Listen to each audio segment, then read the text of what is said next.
उस समय पर बहुत बड़े बड़े जंगल हुआ करते थे, तो बीच जंगल में होकर रास्ता है और ऐसा जंगल है कि कोसों दूर तक फैला हुआ है। उस जंगल को पार करके वो अपने मायके पहुंच पाती। आज जैसे ही श्यामा और सुधाकर जा रहे हैं अम्मा बहनों, तो बीचों बीच जंगल में जब पहुंचे हैं, बीच रास्ते में आधे रास्ते में जब पहुंचे हैं, तो क्या होता है कि जंगल में ही श्यामा को प्रसव की पीड़ा होने लगती। और श्यामा को जब प्रसव की पीड़ा होने लगी मेरे भाई, तो जंगल में ही, बीच जंगल में आधे रास्ते में ही श्यामा ने एक पुत्र को जन्म दिया है। अब जब पुत्र का जन्म रास्ते में हो गया, तो भाई मायके जाने का कोई काम राय।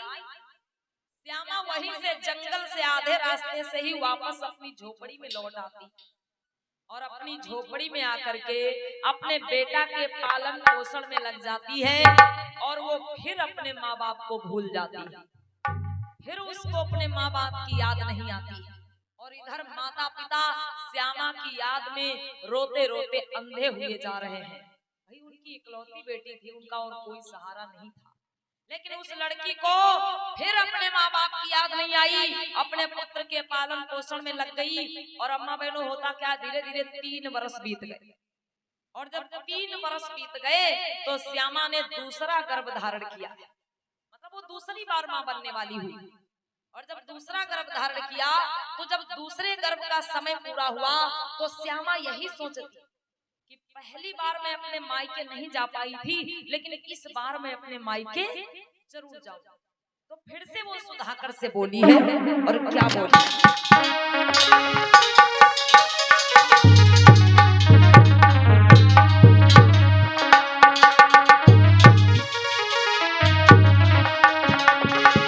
श्यामा सुधाकर से समझा के कहती है कि सुधाकर, पहली बार मैं अपने मायके नहीं पहुंच पाई, लेकिन इस बार मैं अपने मायके जरूर जाऊंगा।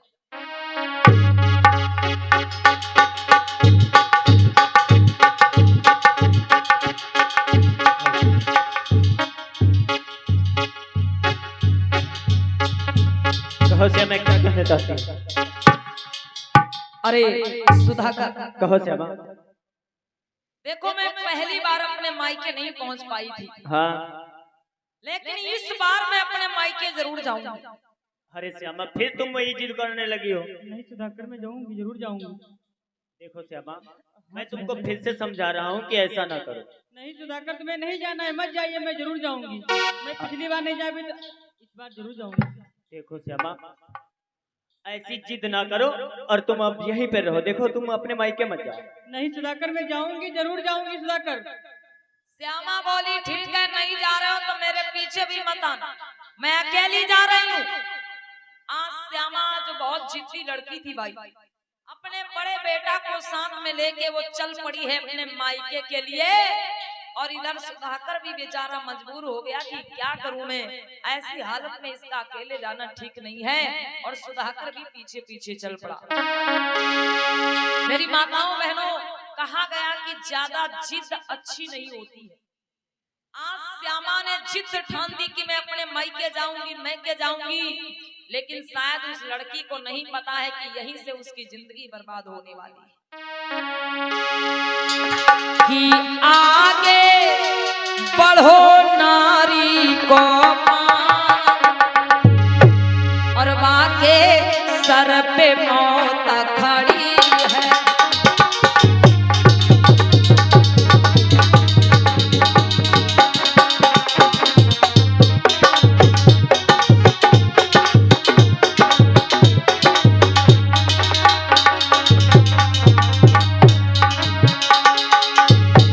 हो आगे बढ़ो नारी को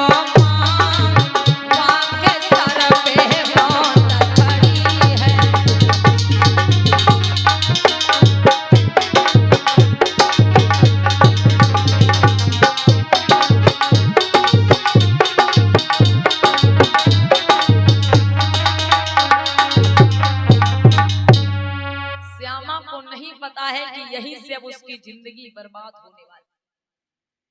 श्यामा और सुधाकर दोनों चलते चलते घने जंगल के बीचों बीच में पहुंच गए।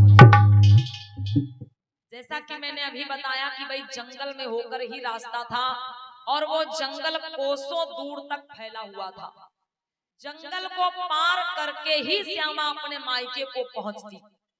तो जैसे ही वो दोनों बीचों बीच जंगल में पहुंचे हैं अम्मा बहनों, होता क्या है, अचानक से चोरों का तूफान आ जाता है।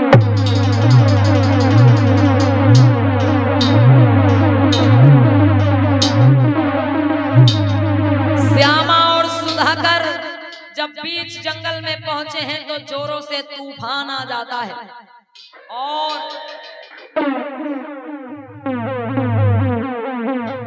जोरों से तूफान आ जाता है और साथ ही साथ में मूसलाधार बरसात होने लगती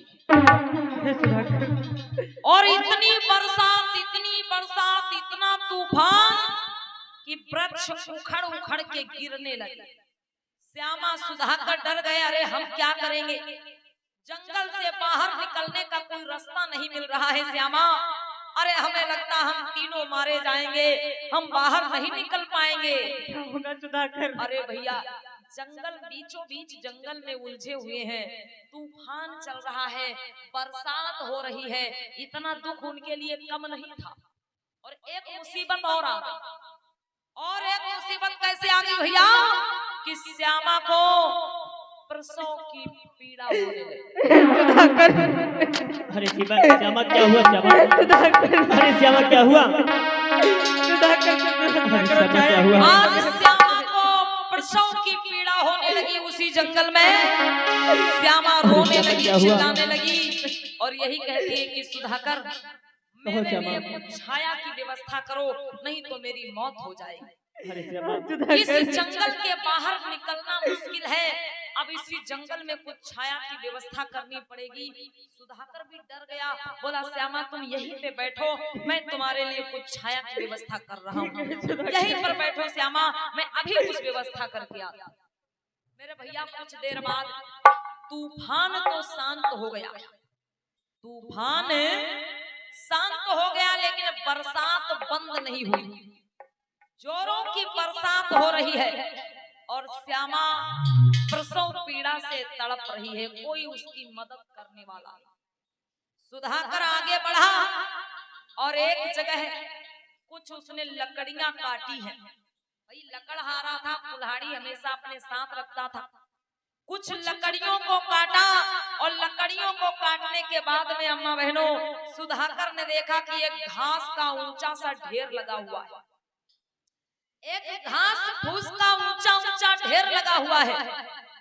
सुधाकर सोचता है कि इस घास फूस के ढेर में सूखी घास जरूर मिल जाएगी, मैं इसी से अपनी श्यामा के लिए छाया की व्यवस्था करता हूं।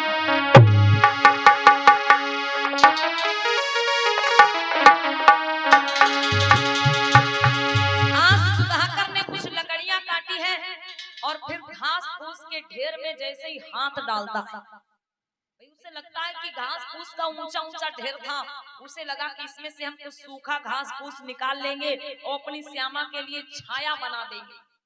लेकिन जैसे ही उसने घास फूस के ढेर में हाथ डाला है भैया, तो क्या हुआ कि उसी घास फूस के ढेर में बहुत ही जहरीला सांप बैठा हुआ।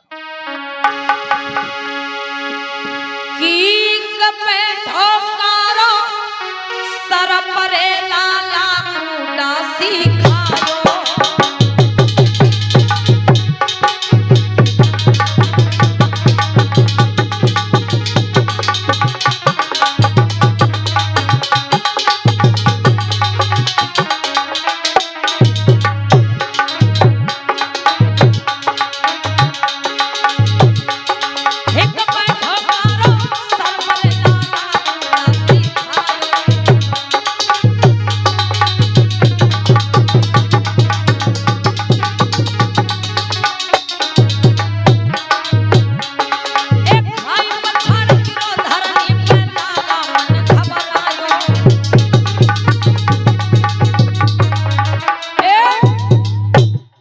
सुधाकर को सर्प ने डस लिया।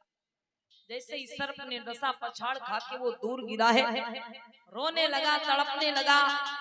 लेकिन फिर अचानक से उसके दिमाग में आया कि अरे मेरा बेटा मेरा इंतजार कर रहा होगा, मेरी श्यामा मेरा इंतजार कर रही होगी, मुझे जाना होगा। और जैसे ही वो उठा है, दोबारा उस घास फूस के ढेर में फिर से सोचता है कि मैं जल्दी से यहाँ से घास फूस निकाल के अपनी श्यामा के लिए छाया बनाऊंगा। लेकिन दोबारा जैसे ही आगे बढ़ा तो अचानक से वो सर्प आके फिर से उसके हाथ में पैर में लिपट जाता है।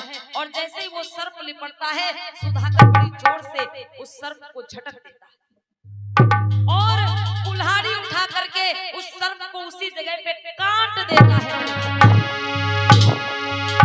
और जैसे ही सर्प को काटा है तो फिर क्या हुआ, आगे बढ़ना चाहा लेकिन नहीं बढ़ पाया। अचानक से पछाड़ खा के फिर से गिर गया। और जब दोबारा सुधाकर गिरा है तो उठ नहीं पाया, उसकी मौत हो गई मेरे भाई। सुधाकर की मौत हो गई कैसे बहनों? सर्प के डसने से। देखिए, जिस लड़का के सहारे वो लड़की अपने माँ बाप को छोड़ के आई थी, अपने बारात के दिन अपना घर छोड़ के आई थी, आज उस लड़के की मौत हो चुकी और इधर वो श्यामा बैठी हुई है इंतजार में कि सुधाकर मेरे लिए कुछ छाया की व्यवस्था करने गए। धीरे धीरे शाम हो गई, वो वापस नहीं आया। भाई जीवित हो तब तो वापस आया। धीरे धीरे रात होने लगी। अब उस लड़की को प्रसव पीड़ा हो रही है, कोई उसकी रक्षा करने वाला नहीं है, कोई उसकी देखभाल करने वाला नहीं है। बहनों, धीरे धीरे आधी रात हो गई और करीब 12 बजे के समय, आधी रात के समय श्यामा ने एक बेटे को जन्म दिया। आधी रात के समय उसी जंगल में श्यामा ने दूसरे बेटे को जन्म दिया है। और जन्म के बाद जो नाड़ा काटा जाता है वो नहीं कटता है तो पत्थर की चोट से काटती है, और पत्थर की चोट से नहीं कटता तो दांतों से काटती है। सोचो कितनी दुर्दशा उस बेटी की हो रही। वो सेठ की बेटी एक महलों में होती तो कैसी व्यवस्था होती उसके लिए, लेकिन आज जंगल में भटक रही, कोई उसकी रक्षा करने वाला, सुरक्षा करने वाला, देखभाल करने वाला। अब जैसे तैसे बेटा का जन्म तो हो गया, लेकिन जब आधी रात बीती और सुबह हो गई तो श्यामा शंका से भर गई कि अरे सुधाकर वापस आया क्यों नहीं, सुधाकर वापस आया क्यों नहीं। और सुधाकर की तो मौत हो चुकी। आज श्यामा क्या करती है, जब सुबह हुई तो अपने बड़े बेटा की उंगली पकड़ती है। जो उसका बड़ा बेटा था उसकी उंगली पकड़ी और जो छोटा बच्चा रात में जन्मा है उसको गोदी में लिया और उसी तरफ बढ़ी है जिस तरफ सुधाकर गया हुआ था छाया की व्यवस्था कर। कैसे श्यामा जा रही है कि कष्टों गुजरी रात सुनो, होई कि नई सुबह फिर आती है।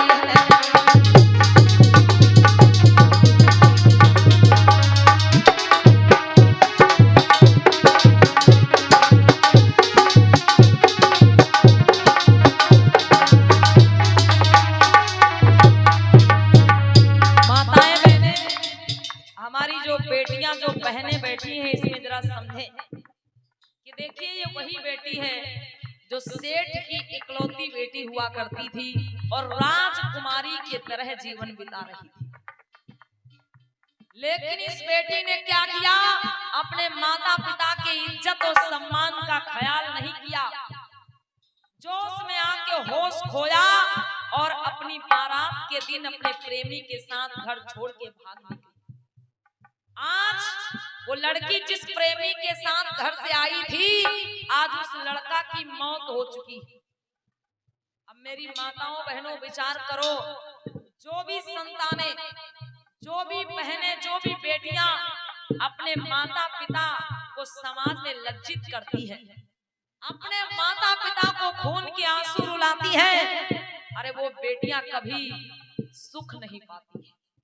आज देखिए इस बेटी की कैसी दुर्दशा है। माताओं बहनों, ये कहानी बहनें हमारी बेटियां जो समाज में गलत कदम उठा देती हैं, वो इससे कुछ सीख लें कि जो बेटियां समाज में गलत कदम उठाती हैं, अपने माता पिता को समाज में लज्जित करती हैं, अपने माता पिता की इज्जत सम्मान का ख्याल नहीं करती हैं, अपने माता पिता को रुलाती हैं, वो बेटियां कभी सुख से नहीं रह पाती, उनकी जिंदगी नरक बन जाती। इसलिए मेरी बहनों, या आप सीख लो कि कोई भी बहन बेटी समाज में गलत कदम ना उठाए और अपने माता पिता को समाज में लज्जित ना करे। आज वो लड़की अपने प्रेमी को ढूंढने के लिए निकली है। कैसे भैया?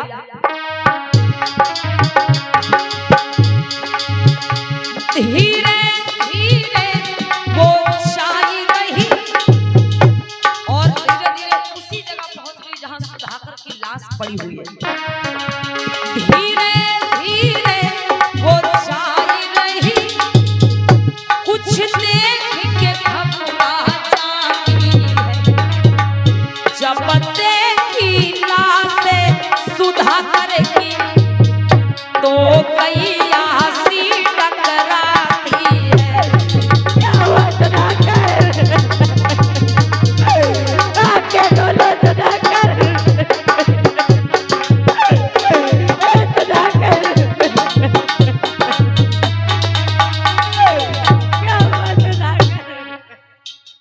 सुधाकर आके बोलो सुधाकर।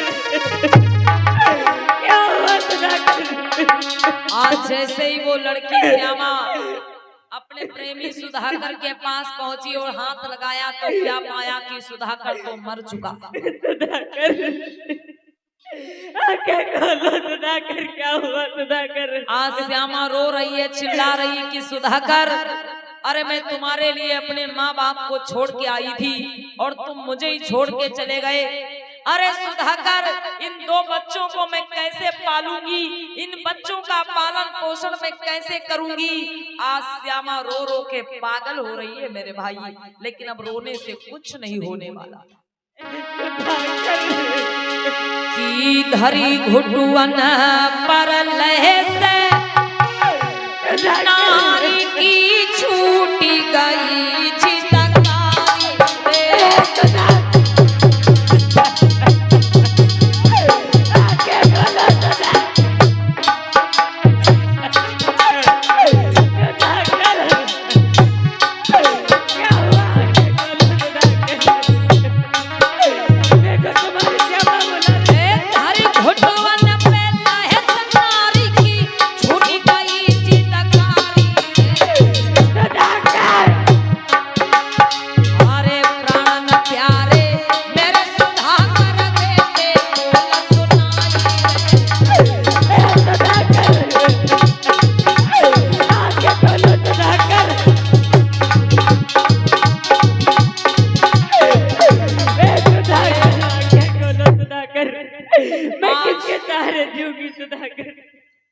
श्यामा रोती रही, बिलखती रही और माताओं बहनों रोते रोते काफी समय बीत गया। दोपहर हो गई, शाम होने वाली आई तो उसका जो बड़ा बेटा था, भाई बच्चों को क्या पता दुख क्या होता है, बच्चे को भूख लगी तो उसने रोटी मांगी और जब बच्चे ने रोटी मांगी तो श्यामा सोचती है कि अरे अब जो होना था वो तो हो ही गया, कोई बात नहीं, मैं अपने बच्चों के सहारे अपना जीवन गुजार लूंगी।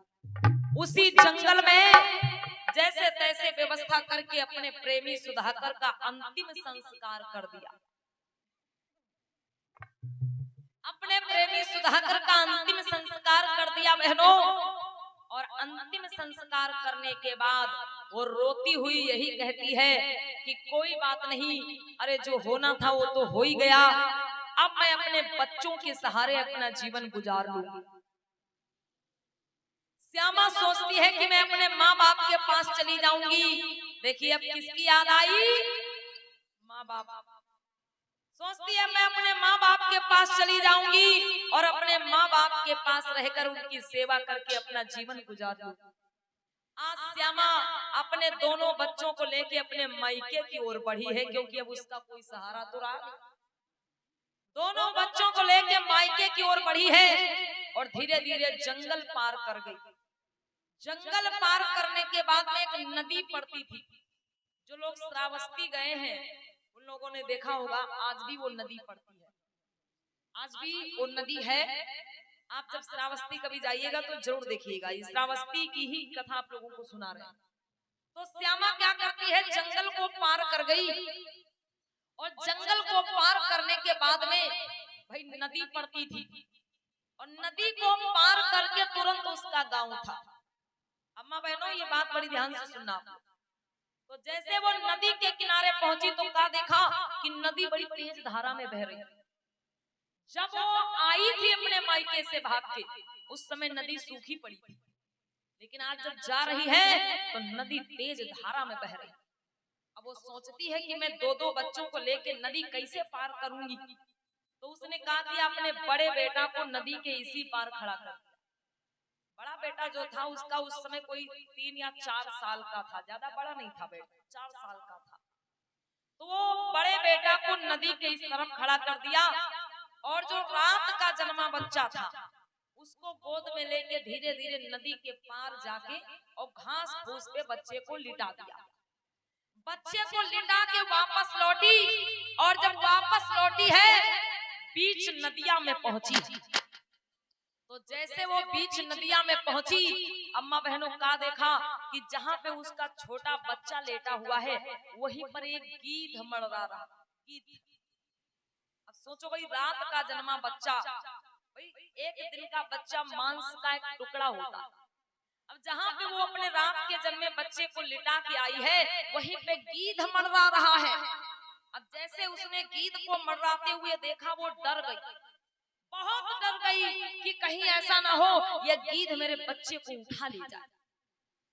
तो उसको समझ नहीं आया, कहते जब ज्यादा मुसीबत आती है तो दिमाग भी काम नहीं करता। वो बीच नदी में खड़ी होकर ही जोर जोर से ताली बजाने लगी। ताली किस लिए बजा रही, ताकि गीध भाग जाए। बीच नदी में जहां पर वो पहुंची थी वहीं से उसने गीध को देखा तो जोर जोर से ताली बजाने लगी, हल्ला मचाने लगी ताकि ये गीध भाग जाए। लेकिन हुआ क्या, नदी के दूसरी तरफ जो उसका 4 साल का बेटा खड़ा हुआ है वो अपनी माँ को बड़ी ध्यान से देख रहा है। उसे लगा कि मेरी माँ ऊपर हाथ उठा के मुझको अपने पास बुला रही है। वो क्या कर रही थी श्यामा, भाई ऊपर हाथ उठा के हल्ला मचा के गीध को भगा रही थी। और उस बच्चे को जो बड़ा बेटा नदी के उस पार खड़ा था 3-4 साल का, उसको लगा कि मेरी माँ मुझको अपने पास बुला रही है। वो बच्चा देखता रहा देखता रहा देखता रहा और फिर मारे खुशी के दोनों हाथ फैला के नदी में कूद गया। और जैसे ही बच्चा नदी में कूदा, श्यामा ने देखा कि मेरा बेटा नदी में गिर गया। वो हाथ पैर मार के जब तक नदी के किनारे आई तब तक वो बच्चा नदी की तेज धारा में बह गया।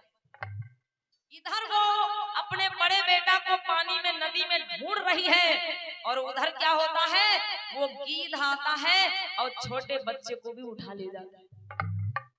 जैसे उसने देखा कि मेरे छोटे बच्चे के पास गीध आ रहा है, जब तक हाथ पैर मार के नदी के उस पार गई तब तक गीध भी बच्चे को उठा ले गया। मतलब उसके दोनों बच्चे उसकी आंखों के सामने मौत के मुंह में चले गए, वो कुछ नहीं कर पाया। आज वो रोने लगी, बिलखने लगी, नदी के किनारे खड़ी है कि मैं क्या करूं, मेरा तो एक ही दिन में सब कुछ बर्बाद हो। मेरी माताओं बहनों विचार करो, भाई एक ही दिन में उसका, उसी दिन प्रेमी मरा, उसी दिन दोनों बच्चे मौत के मुंह में चले गए, कुछ नहीं बचा उसके पास। आज श्यामा रो रही है, बिलख रही है कि मैं क्यों जिंदा रह गई। सबकी मौत की जिम्मेदार मैं हूँ। आज श्यामा अपने बच्चों को याद करके, अपने प्रेमी सुधाकर को याद करके रो रही है। और उसी समय माताओं बहनों उस नदी पर एक बूढ़ा व्यक्ति आ जाता है कि फिर उसी समय मेरे भाई एक वृद्ध सामने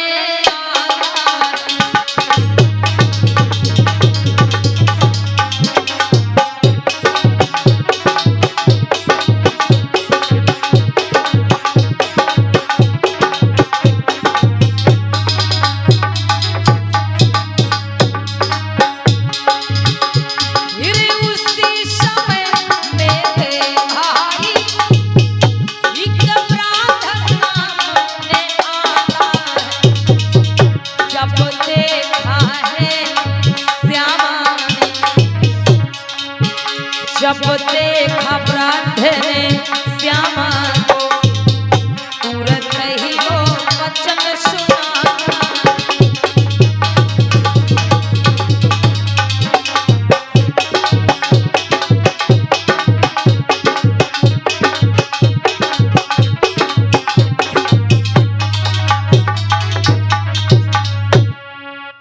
जैसे बूढ़े व्यक्ति ने श्यामा को वहां पर बैठे रोते देखा, बोल पड़ा, अरे बेटी, कहो बाबा। अरे तुम सेठ सुलोचन की बेटी श्यामा हो? बेटी, हाँ बाबा। क्या तुम सेठ सुलोचन की बेटी श्यामा हो? हाँ बाबा। अरे बेटी, ये तुमने कैसी हालत बना रखी है? अरे क्या बताओ बाबा, बहुत मुसीबतों का पहाड़ टूट पड़ा है बाबा। श्यामा रो रो करके सारी बात बताती है कि बाबा, मैं जिसके साथ गई थी सुधाकर भी मर गया, मेरे 2 बच्चे हुए, मेरे दोनों बच्चे इसी नदी पे मौत के मुंह में चले गए। बाबा, मेरी तो दुनिया बर्बाद हो चुकी है, मेरे पास कुछ भी नहीं बचा। आज बूढ़े व्यक्ति ने जब सुना कि भाई इसका प्रेमी भी मर गया, बच्चे भी मर गए, तो बूढ़ा व्यक्ति बोला, बेटी, हाँ बाबा। अब कहाँ जाओगी? अरे बाबा, अब मैं अपने माता पिता के पास जाऊंगी। मैं उनकी बेटी कहलाने को तो लायक नहीं हूँ बाबा, लेकिन उनके मैं माफी मांगूंगी, पैरों छूंगी, उनसे क्षमा मांगूंगी, उनके पास अपना जीवन व्यतीत कर दूंगी बाबा। श्यामा कह रही है कि बाबा, मैं अपने माता पिता के पास चली जाऊंगी, उनकी बेटी कहलाने के लायक तो नहीं रही, लेकिन उनसे माफी मांग लूंगी और उनकी सेवा करके अपना जीवन गुजार लूंगी। बाबा। बूढ़ा व्यक्ति बोला, है बेटी, कहो बाबा। अरे तुमने बड़ी देर कर दी। क्या हुआ बाबा? तुमने आने में बड़ी देर कर दी। अरे तुम्हारे माता पिता तो रोज तुम्हारा इंतजार करते थे, तुम्हारी याद में दिन रात रोते रहते थे। हाँ बाबा। लेकिन बेटी, जब तुमको माँ बाप की याद आई तब तक तो बड़ी देर हो चुकी। बाबा। तुम्हारे ऊपर इतना बड़ा दुखों का पहाड़ टूटा है। हाँ बाबा। वैसे मैं बताना तो नहीं चाहता, लेकिन ये ऐसी बात है, बिना बताए भी नहीं बनता है। तुम अपने माँ बाप के पास जाना चाहती हो बेटी? हाँ बाबा। सुनो मेरी बात, कहिए बाबा। कि तूफानी रात में जो आया, हाँ बाबा। कमरे पे वृक्ष गिर जाता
टूटकर तुम्हारे घर की छत पे गिर गया, छत बैठ गई और उसी छत के नीचे तुम्हारे माँ बाप लेटे थे, दब कर उनकी मौत हो गई। बेटी, तुम्हारे माँ बाप भी इस दुनिया में नहीं रहे। अरे अभी अभी कुछ देर पहले हम लोग उनका अंतिम संस्कार करके आए हैं। और बेटी, अगर तुम थोड़ी देर पहले और आ जाती तो हो सकता है उनके अंतिम संस्कार में शामिल हो जाती, हो सकता है तुम्हें उनकी लाश देखने को मिल जाती। लेकिन बेटी, अब तुम्हारे माँ बाप भी इस दुनिया में नहीं रहे।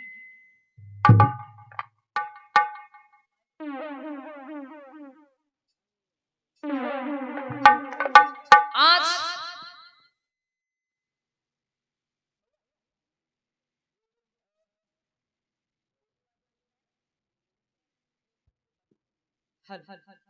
ध्यान देना, आज उस लड़की ने जैसे इतनी बात सुनी कि मेरे माँ बाप भी इस दुनिया में नहीं रहे,